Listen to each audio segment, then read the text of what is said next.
নবীর ভালোবাসার নাম হচ্ছে ঈমান। একবার জোরে বলে। মুসলমান ভাইরা আমার, হাদিস শরীফের মধ্যে লেখা আছে, আপনার আমার দয়াল নবী, মায়ার নবী দরবার করে বসে রয়েছেন।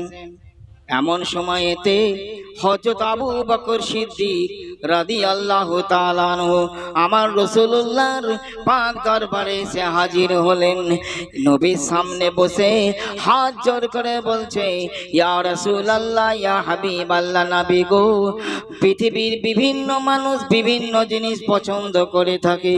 আমি আবু বকর পৃথিবীর জমিনেতে তিনটে জিনিসকে বড় পছন্দ করেছি। পৃথিবীর অনেক মানুষের অনেক হবি, অনেক শখ। হযরত আবু বকর সিদ্দিক নবীকে বলছে, নবী গো, পৃথিবীতে আমি তিনটে জিনিসকে পছন্দ করেছি। খুব ভালো করে শুনেন হাদিসটা, দিল রোশন হয়ে যাবে ইনশাআল্লাহ। আল্লাহর নবী, দয়ার নবী হযরত আবু বকরকে বলছেন, এই সিদ্দিক, এই আবু বকর সিদ্দিক গো, তুমি যে তিনটে জিনিসকে পছন্দ করেছ, সেই তিনটে জিনিস কি কি তাই বলো। কলা বাবাকরিন আল জুলুসু ইনদাকা আল নাজরু ইলাইকা বিল মুহাব্বাতি আল মালু ইনফাকু আলাইকা ইয়া রাসূলুল্লাহ। হযরত আবু বকর সিদ্দিক বলছেন, নবী গো, আমার এক নম্বর পছন্দের জিনিস হলো হুজুর আপনার কাছে বসে থাকা, আর দুই নম্বর পছন্দের জিনিস হলো প্রেমের নজর দিয়ে, ভালোবাসার নজর দিয়ে আপনার নুরানি চেহারাটা চেয়ে চেয়ে দেখা, আর আমার তিন নম্বর পছন্দের জিনিস হলো আমার টাকা পয়সা, আমার ধন সম্পদ হুজুর আপনার জন্য খরচা করা।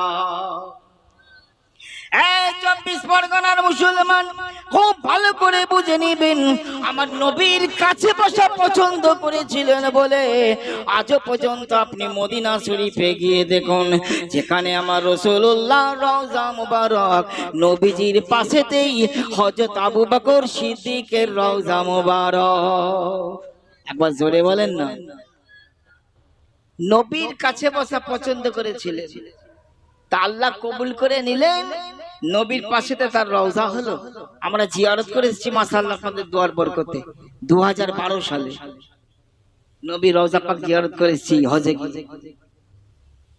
ভাইরা আমার, আল্লাহর নবীর পাশেতে হযরত আবু বকর সিদ্দিকের দাফন কেমন করে হলো?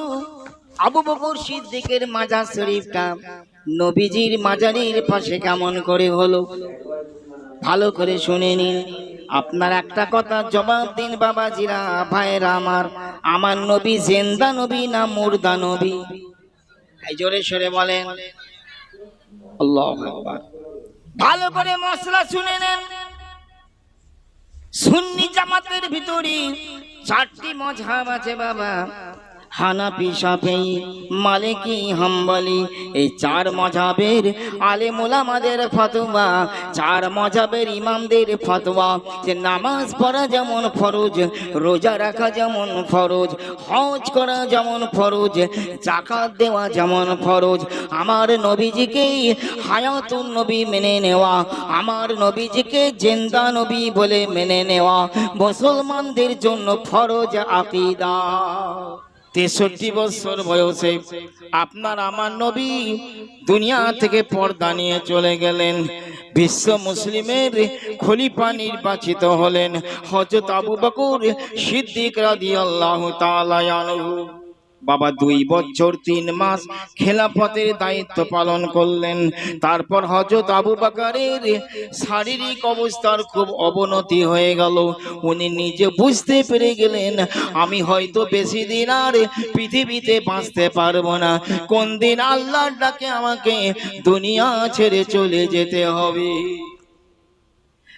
মুসলমান ভাইরা, হযরত আবু বকর সিদ্দিক 2 বছর 3 মাস পরে নবীর বিশিষ্ট সাহাবীগুলোকে নিজের দরবারে ডাকলেন। ডেকে বললেন, ওগো রাসূলুল্লাহর ওগো নবীর সাহাবারা শুনুন, আমার শারীরিক অবস্থা খুব একটা ভালো নয় ভাই।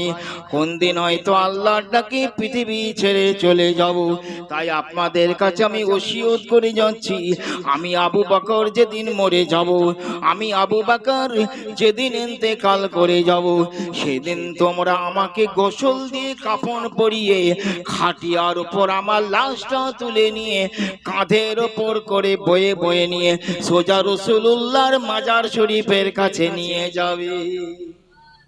আমার লাশটা কোথায় নিয়ে যাবে? নবীর মাজারের কাছে। নবীর মাজারের কাছে গিয়ে পারমিশন চাইবে, হুকুম চাইবে। নবী মুস্তাফাকে লক্ষ্য করে বলবে যে, ইয়া রাসূলুল্লাহ, ইয়া হাবিবাল্লাহ, আপনার চিরদিনের সাথী হযরত আবু বকর সিদ্দিকের মনের ইচ্ছা, দিলের তামান্না, ইনার কবরটা যেন আপনার রওজা শরীফের পাশেতে হয়। একবার জোরে বলেন না, কথা বুঝতে পারলেন? আবু বকর সিদ্দিক কি বললে? আমার কবরটা যেন আপনার রওজার পাশে হয়, এই পারমিশনটা চাইবে তোমরা। যদি আল্লাহর নবী, দয়ার নবী রওজার ভিতর থেকে পারমিশন দিয়ে দেন, তাহলে তোমরা আমার লাশটাকে নবীজির পাশে দাফন করে দিও।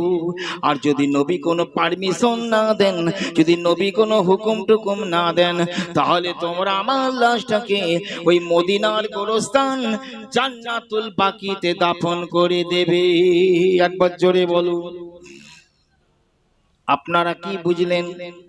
সাহাবাদের প্রধান সাহাবী হযরতে আবু বকর সিদ্দিক রাদিয়াল্লাহু তাআলা আনহু, তার ঈমান কি ছিল দেখুন। তার ঈমান ছিল আল্লাহর নবী হায়াতুন নবী, জিন্দা নবী, নবীর কাছে পারমিশন চাওয়াও যায়, নবী রওজার ভিতর থেকে পারমিশন দিতেও পারেন। একবার জোরে বলে, তবে তো তিনি ওসিয়ত করলেন। হ্যাঁ, আর আজকালকার বুদ্ধ মার্কা কিছু বেহুদা মৌলবী, এরা বলছে নবী মারা গেছে, নবীর কোনো পাওয়ার টাওয়ার নাই। নাউজুবিল্লাহ মিন যালিক। ঈমান আছে?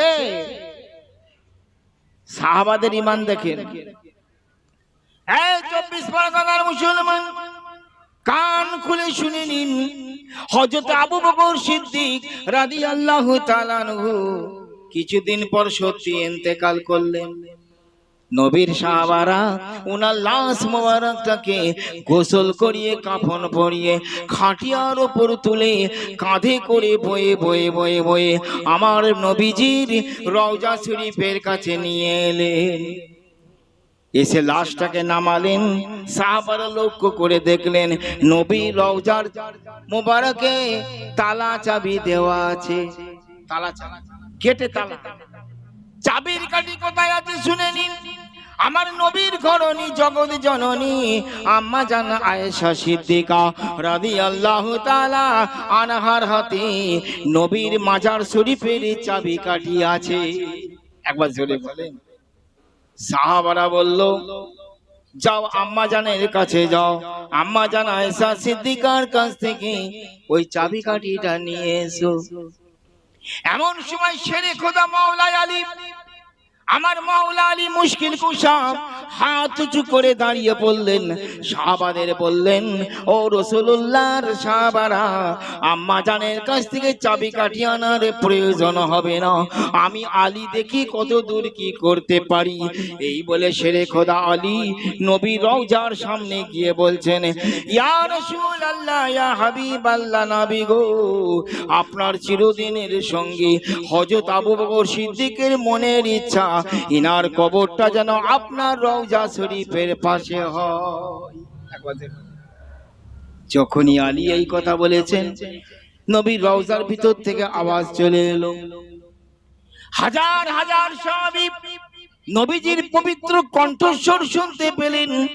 আল্লাহর নবী রওজার ভিতর থেকে পারমিশন দিলেন, হুকুম দিলেন, আদখিলুল হাবিব ইলাল হাবিব ফাইনাল হাবিবা লিল হাবিবে মুস্তাকুন।